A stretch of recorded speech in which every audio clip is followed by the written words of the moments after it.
Hi, everyone, and welcome to Exit Stage Left. I'm your host, Alicia Trimble, and this is my brother and co-host, John Trimble. Today, we're going to be talking about quite a few different issues. It's been a while since we've done a show, except for the caucus video last week, so you want to go ahead and get started? All right, should we start with Bernie Bros, myth or reality? Yeah, so this came about from an article I saw last week, was just the straw that broke the camel's back. It was a CNN article, and it's called The Swarm, How a Subset of Sanders Supporters Used Hostile Tactics to Drown Out Critics. And it basically says Bernie supporters are bullies. And as a Bernie supporter, John's a Bernie supporter, and we know lots of Bernie supporters because that's the normal thing where we live. And, well, we don't know any Bernie bros. In fact, what we know of Bernie's campaign is that it probably is a little more female than male, and it's probably a little more of mixed cultural background than a lot of the other campaigns. And I guess my thought is that a Bernie bro is a white male frat boy age with frat boy. I think that's a general idea. They're young males who have nothing, who are privileged enough to not lose anything if Bernie Sanders does not win. Mm-hmm. So, so it really upset me, and I sent the article to John, and we both started researching. And what did you find, John? Because I found Bernie Bros do indeed exist. They are a real thing. I believe they're more of a subset, like the article says, but a more minor subset. I had to go onto things such as Reddit, which I'm not very familiar with, and I found more people there being anti to the Bernie Bros. Of course, I didn't explore every Reddit site. I looked at a Facebook group, which was also a Bernie or bust, and they did have some interesting points. So I did see a post from a woman saying that, well, I'm Islamic, so if Bernie doesn't win, the bombings will continue in Islamic countries, and they will still be attacking my religion. That sort of makes sense. However, she might also know people who need Medicaid or some type of health care or any of the other things, too. So it's very one-sided just to go look at your religion, which I know is probably the most important part in a person's life. However, it's not your only part. So I guess what's bothered me the most about this whole thing is that this isn't the only article. There's this whole mythology about them that keeps getting written about again and again, that there's these things called Bernie Bros, but no one actually knows one. I think it's important to point out as well that it wasn't coined by a Bernie supporter, so it's actually an ad hominem attack. Yeah. I believe, against Bernie supporters. I do believe they are out there, though. However, I've known people that were Ron Paul or bust. So people do exist. I believe they're there. I think that they're sort of a boogeyman, though. Mm-hmm. And when the news finds them, it exemplifies them as the only type of Bernie supporter. Yeah, in fact, everyone I know that said they were not going to vote for Hillary Clinton and were Bernie or bust people last time did vote. So I've seen them. They usually switch their mind when it comes down to electing judges, or selecting judges is a presidential thing, and the Senate as well. And things like, we know that charter schools are going to be up and coming because of judges that Trump has let through, and Medicaid expansion is dying. Food stamps have been cut for 700,000 people. None of this would have happened if Hillary Clinton was there. Mm-hmm. And so I think these people realize it, but it is something we say in frustration, Bernie or bust, because the rest of the Democratic candidates are billionaires and far right, almost looking, even if they're center right, they just... What I think has really gotten me is that there is just kind of this smear campaign from the national media that seems to be focused on Bernie supporters, but none of the other candidates are getting any kind of critical attention. Now, it's not unknown that people writing the news probably don't like Bernie. They're wealthy and they're going to get taxed more. I shouldn't say the actual writers, but the owners of these media companies are. But there was one other interesting point that did come up in this article, and let's see if I can find it here. But essentially said that there are so many, here it is, Ben Decker, that there are so many Bernie supporters online compared to any other candidate. I mean, Bernie has multiple times of them, of all the other campaigns combined, and just a tiny, tiny fraction of a percentage of these 2.5 million, followers, which post roughly 58,000 posts every 3 months. Just a tiny fraction of those could make the appearance of the Bernie bro. How many Bernie bros are the same person posting again and again at the same time, Yeah. too, or making a different account? It's so simple to make another Twitter account, and so you could be a Twitter bot, essentially. Yeah. We don't even know if Bernie bros are putting out bots, even, so... And this article focused on what they call the swarm, and that's when a bunch of Bernie people jump on one person and start attacking them for either criticizing Bernie or some other Bernie-related topic. And I wonder how many of those people are the same people over and over again. I mean, if you just have trolls sitting online, a couple hundred people can make it feel like you're getting swarmed on multiple occasions. Yes. So, Bernie myth, is a Bernie bro a myth? No, it's not a myth. I think it was made up by, I believe, was it maybe the Clinton campaign or maybe even Tom Perez back in the day, to just malign Bernie people, and that's all it is. Their vicious subculture of them is no more than any other. Yeah, and I should... Remember that Hillary and Obama in 2008, I'm never going to vote for Obama, I'm never going to vote for Hillary. They ended up voting for each other, so it's a myth perpetrated by, well, the right center of the Democratic Party. And actually, when I was watching the debate coverage this last week from the Young Turks, Anna Kasparian, who is a Bernie supporter, said the Yang people attack her the most whenever she criticizes Yang. Now, she is a Bernie supporter, so she doesn't probably criticize Bernie very often, but she actually said it was Yang supporters, and then I think we're seeing the same problem as basically young, white, and male. And that is what the myth of the Bernie bro is, and I think that we are talking about a handful, I think well under probably 1,000 people that are actually causing this issue. But I think it is the media who is blowing it way, way, way out of proportion. Exactly. The best way to present something as a problem is to find the subset of the 1% that causes the problem and concentrate on that. For instance, we concentrate on the 1% of wealth in America and pick on that because that's a huge problem. Yeah. Yeah. So I think there is some truth into it, but it's mostly myth. Okay. No, I agree. I think it's mostly a myth, and there's a few jerks out there. Yeah. That's pretty much it. So I apologize for a setup today. Our next article is about Rachel Beitkoffer. She's making the rounds online now. She is a political science professor at Christopher Newport University in Virginia. She is 42 years old and went to college a bit later than most of our, political analysts we see here and there. But she has a different view on trying to get voters. She believes, for the most part, for a practical statistical sense, swing voters don't actually exist. Exactly. To our myth, our bust. Are swing voters a myth? Yes. Pretty much. Yeah, there's a small subset of them, but pretty much. And this kind of goes to what I think John and I have been arguing for a long time, that it's this idea that the Democratic Party needs to go in there and get Republican voters, get them to switch, is absolutely insane. What they need to be doing is activating new voters. And that is essentially what Professor Beitkoffer's theory is saying. I do think that essentially we just need to keep people coming back. There are so many people that don't bother to vote the next time, so they're not swing voters necessarily. They're people who just don't want to vote. Yeah. So her theory says it's not swing voters, but who chooses to vote. So the traditional theory is about 55% of Americans vote and about 15% swing back or forth. Beitkoffer's looked at the voter rolls and says that isn't true. It's more like maybe 6 or 7% tops that are swing voters. What we're actually seeing is people who vote and people who don't choose to vote. So if people are excited to vote, or in most cases really opposed to the other side, then you see more voters get engaged. So people are really angry about Donald Trump like they were in the 2018 election. You saw more Democrats come out and support Democrat candidates.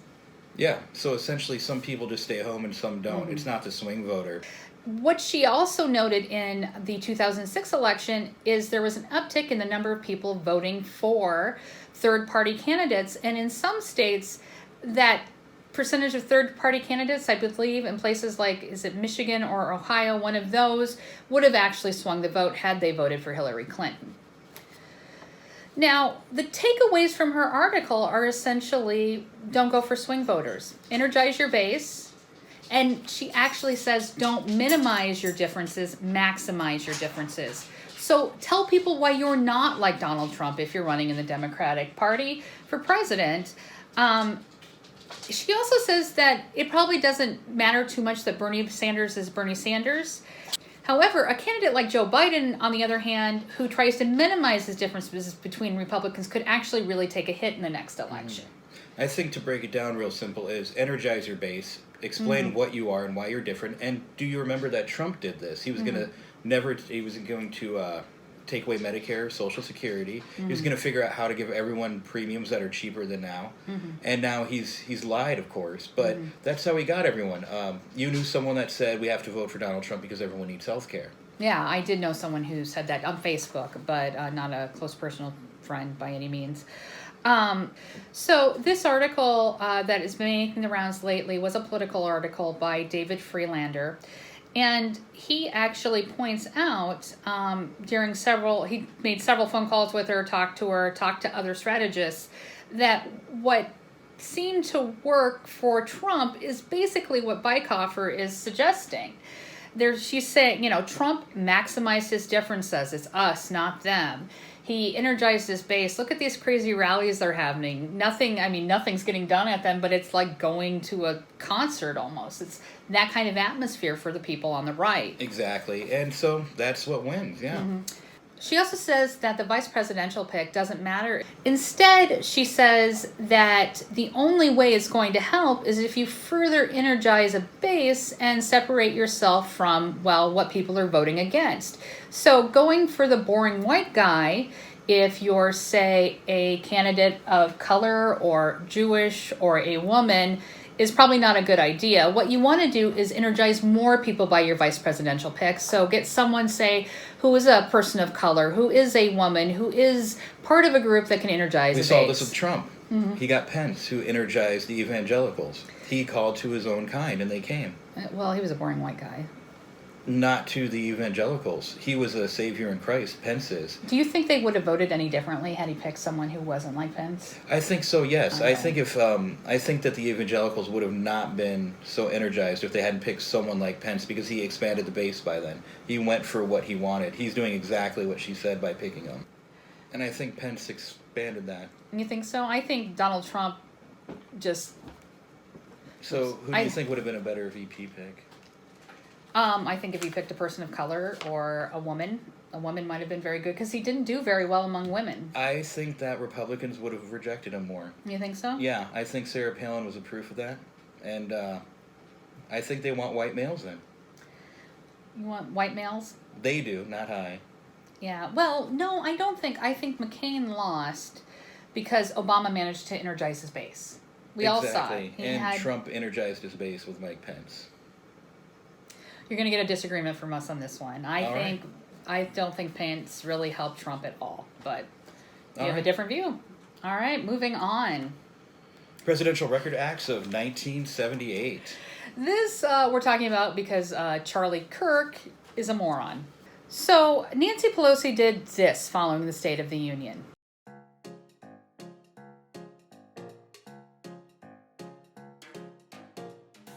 So after Nancy Pelosi ripped up the papers, right-wingers, including congresspeople and talking heads, seemed to think she violated the law. They're saying that she might have violated 18 USC sections 2071 and 2071A when she ripped up the President's State of the Union address. And that's punishable by 3 years in prison. In fact, Charlie Kirk basically tweeted that out. Except... She didn't rip up President Trump's... She ripped up a copy, which is perfectly legal. So there's some other things. Okay. So every day, thousands of federal employees shred documents. I'm a former federal employee. I shredded documents that needed to be shredded. I don't need to go to prison for doing my job. However, the president has a habit of ripping up everything he reads. Now, under the Presidential Records Act of 1978, he can't do that. Or he shouldn't be doing that. He gets away with it, and archivists actually must follow him around to tape it. And so he's doing exactly what Nancy Pelosi did, and perhaps that's why he isn't calling for her to go to jail over it. So the Presidential Records Act came about, because of Watergate. And it actually establishes that the president and vice president must keep all of their records. and establishes that all of those records are public records. So any presidential records belong to the public, and by the end of the president's term must be turned over to the archivist. Now, Trump rips everything up that he reads, so that's a little difficult for the records department. So there was an article that came out in 2018 written by Annie Carney, and it was on Politico as well, and it's called Meet the Guys Who Taped Trump's Papers Back Together. Now, apparently Trump, rips up everything that he reads. After he's done reading it, he rips it up. I believe he absentmindedly gets finished reading it, he rips it and tosses it on the floor. And I think he's been doing that his entire life. And so it's not anything new to him. Yeah, it's not anything new to him. He's been told he can't do this. But obviously those scraps of paper cannot be thrown away. According to two people who worked in the records department, Solomon Larty, who was a records management specialist, and Reginald Young Jr., who sounds very rich, who was a senior records specialist, they were relegated to taping back pieces of paper. And some pieces of paper he apparently only rips in half, but other pieces of paper he seems to have an erratic habit of just ripping into tiny, tiny little shreds. Both of these men are well trained and made over $60,000 a year and found themselves taping small pieces of paper back together. Now, that's the only way they could figure out not to violate the Presidential Records Act, was to send the paper back out, but they just tape it together. He actually said they carried clear Scotch tape wherever they went. And I should mention, too, that both of these men were fired for no reason. One went with a forced resignation. The other refused to sign resignation papers, so he was eventually terminated. Now, the only reasons that they were given for being fired was because they serve at the pleasure of the president. In other words, no real reason was given for their dismissal. I should mention, too, they did interview Lisa Brown, who was Obama's first staff secretary, and she actually said everything went color-coded into folders, so something in a red folder may contain documents of a certain type, blue folders may contain legislation, green folders would contain something else. Obama read everything, and everything came back out in the same folder, and they could easily turn those over to the archivist. So I guess what really blows my mind often with the right-wing talking heads and the right-wing media is they'll jump on something like Nancy Pelosi ripping up a copy of a speech, and they won't actually look at what their own guy does first. Yes, it's just simply very hypocritical. Trump rips up everything. Nancy Pelosi ripped up a copy, which is not illegal, and right-wingers are saying she should go to prison for this when the president actually is violating a law. Yeah. And it's really that simple.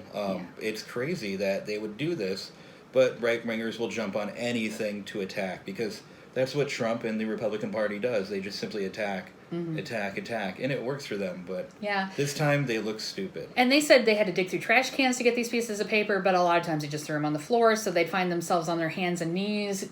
I mean, these are men who make over $60,000 a year. They're highly trained record specialists, and this is what they ended up doing. If you want to talk about waste and abuse in our system, these men should have not been on their hands and knees picking up paper. Donald Trump could just follow the law. Exactly. All right. What's up next? Looks like I wanted to talk a little bit about the debate. Yeah, I do. And I don't want to talk a lot about the debate because it was boring and pointless, and none of these moderators on any of these debates bring up any salient topics. They keep talking about things everybody agrees on and not emphasizing the differences. However, in this last debate, they did emphasize one difference. The first 18 minutes of the debate after introductions were on socialism. And is democratic socialism and Bernie Sanders bad for America? The first question actually went to Joe Biden about Bernie Sanders being a socialist. And then later on, the candidates were asked to raise their hand if they thought a democratic socialist couldn't win. Now, I had one whole thought on this entire conversation, and that was, okay, boomer. I am by no means a millennial, and neither is John, but socialism isn't a scary word to us. Technically, I am in the first year of millennialism. Are you really? Yeah. Okay, well, I'm not a millennial, and socialism still wasn't. I prefer the Oregon Trail generation. Yeah, the Oregon Trail generation. I think of myself as that generation had, and you did too, an analog childhood and a digital adulthood. Mm-hmm. Yeah, we're kind of a niche. So, here's the thing, guys. The Berlin Wall fell when I was in 4th grade. Okay? The Cold War was over when I was like 10. Period. I mean, there was no Cold War after that. No one made us climb under desks for nuclear scares. No one complained about Cuba. But we do have, I think, what you might even want to call a traumatized generation, our parents' generation, and by the way, our parents don't fall into line with this, but that they think if you say socialism, you mean Maoist communism. And that's simply not the truth. Yes, people born in the 50s and 60s do have a negative view of anything socialist because they associate it with Stalin. Mm-hmm. Yeah. And so, as an example of this was on MSNBC. I apologize for the poor quality. We'll show you this clip here. It's actually, I had to take it off the Young Turks. An attitude about them. I remember the Cold War. I have an attitude towards Castro. I believe if Castro and the Reds had won the Cold War, there would have been executions in Central Park, and I might have been one of the ones getting executed. And certain other people would be there cheering, okay? So I have a problem with people who took the other side. I don't know who Bernie supports over these years. I don't know what he means by social. One week it's Denmark. We're going to be like Denmark. Okay, that's harmless. That's basically a capitalist country with a lot of good social welfare programs. Denmark is harmless. It's pretty clearly in the Denmark category, yeah. Okay, so how did you enjoy that meltdown? He's a doddering old man who doesn't understand anything. He's the crazy man on the corner who screams at children to get off my lawn. He's lost it. He doesn't understand modern politics. He makes a ton of money, and his views on the world are, I don't know if they were ever proper, but he's not with it. No, he's clearly not with it. And I clearly actually think he might have actually suffered some childhood trauma. I bet when you're told you're going to die by nuclear war pretty much every day, that does happen to some people. What bothered me the most about Chris Matthews is he calls himself a journalist.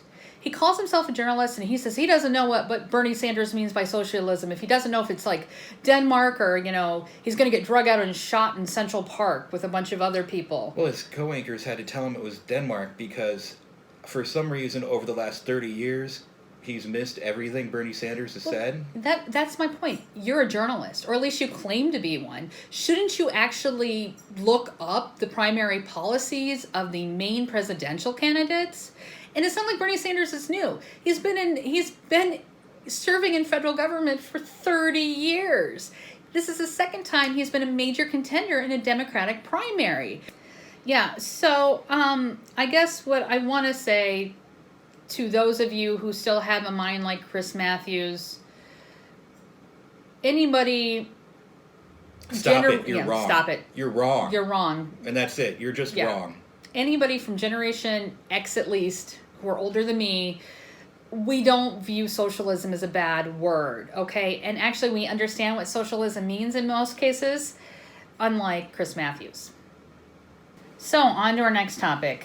Well, this one boils my blood. And we actually were going to put it first, and John recommended we put it towards the end in case I got too angry.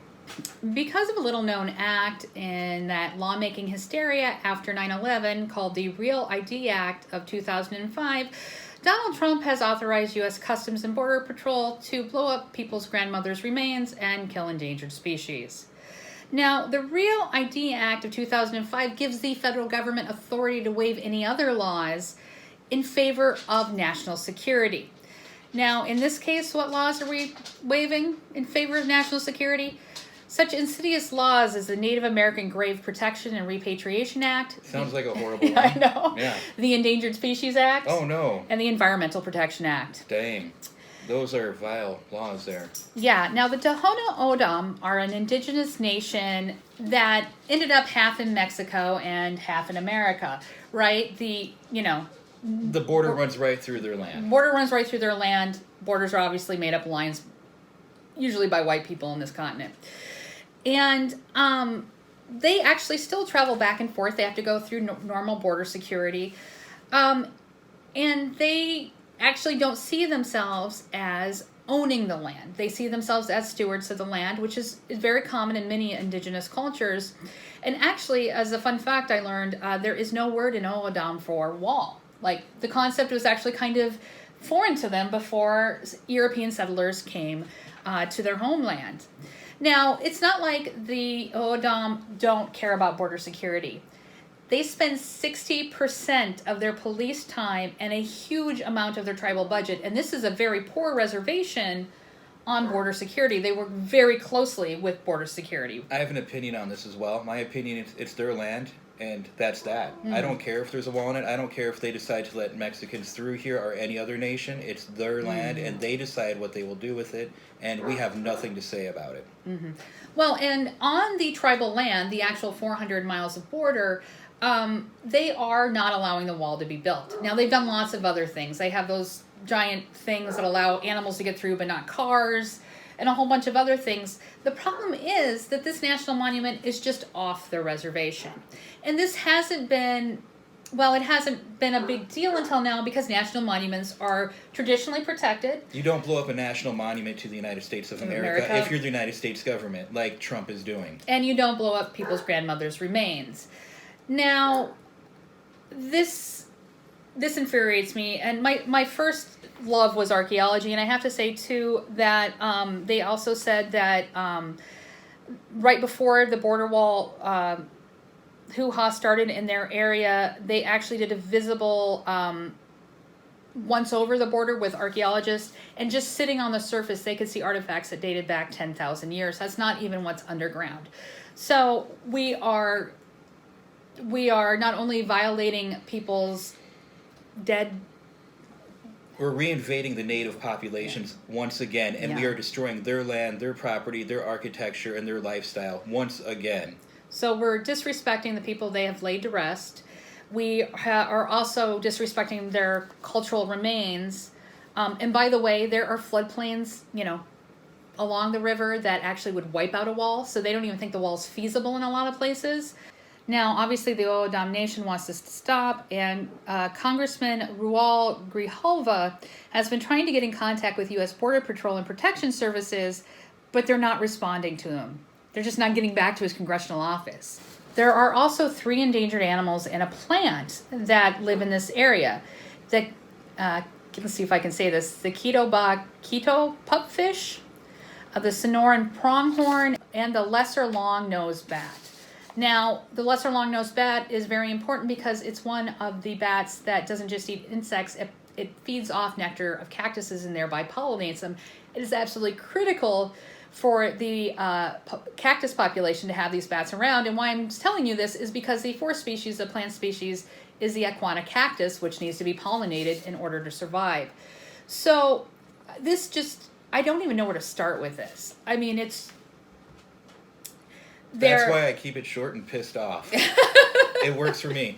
This is really screwed up. We're invading native lands, and that's it. We're destroying animals, too, and we're going against the Environmental Act. Yeah, and it's a national monument, people. It's a piece of unique natural architecture. It's our architecture. It's our land.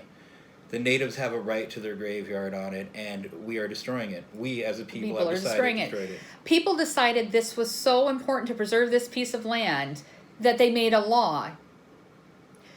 It's also a burial ground. There's also 4 endangered species here. If I believed in the supernatural, I wish something would happen when they do that kind of thing. Yeah, I mean, this one just blows my mind, and it has gotten some press since I was originally sent the article. Our dad actually sent it to us. But, yikes. It pisses me off. It pisses me off. I think that's the best way to put it. So, definitely, that'll have to be an exit stage right issue. An exit stage right issue? Yeah. What else do you want to throw in exit stage right this time? So, exit stage right. Who are the losers and winners? Who gets to exit left, Alicia, and who gets to exit right this I think exit stage left, I have a couple I think for exit stage right, I have a couple in mind. One is Nancy Pelosi. Now, I know we talked a little bit about her ripping up the papers, but in my opinion, it was too little too late. She could have held up legislation in favor of DACA recipients. She could have done more than sending strongly worded letters. As we know, Trump doesn't read. A strongly worded letter is meaningless. Action is meaningful, and she is not an action person. Mm-hmm. I realize she's trying to play by the old standards of politics, but we've known for a long time those don't work anymore. The people who invented birtherism are not going to play by any old decorum. No. It's time to play a hardball and smack them back. Yeah, no, exactly. So, Nancy Pelosi? Exit stage right. let's also talk about the ABC News debate, because 18 minutes trying to peg somebody into saying that Bernie Sanders was a socialist was just ridiculous. As we said, we're not scared of socialism. On behalf of some of the candidates, including Buttigieg and Yang, they were very clear that, like, dude, we're younger. These aren't scary words to us. We get what they mean. But what the hell? Yes. So they were trying to start a fight, and they were trying to take down Bernie Sanders, and that's what the news cycle has been doing over and over again. And so ABC News probably gets the exit stage right. So exit stage left. This is I'm gonna get Chris Matthews in there too. Chris Matthews deserves an exit stage. Right. That's for you, Chris. That's for you, Chris. All right. And what about any good things that have happened lately? This is not exactly lately, but I would like to throw in a game called Outer Worlds, done by Obsidian and Virtuous, I believe their name is, and they're the old creators of Fallout New Vegas, I believe, in the original 1 and 2, which were back in the 90s.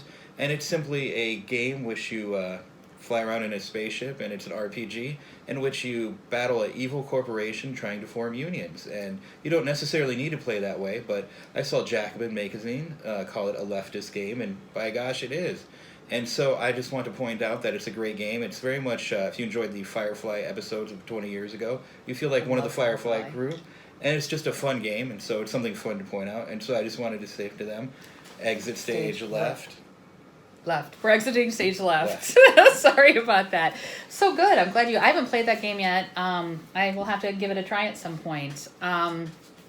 It's a fun, virtuous leftist game, and it's done in a capitalist world, so that doesn't mean we're anti-corporation or anti-this. I think many things can be capitalist and be great, and they can also have a leftist message. Absolutely. All right, everyone. Thank you so much for joining us. If you would like and share this video, we'd really appreciate it. And remember to hit that little bell button if you want notifications each time we post. And remember to exit stage left.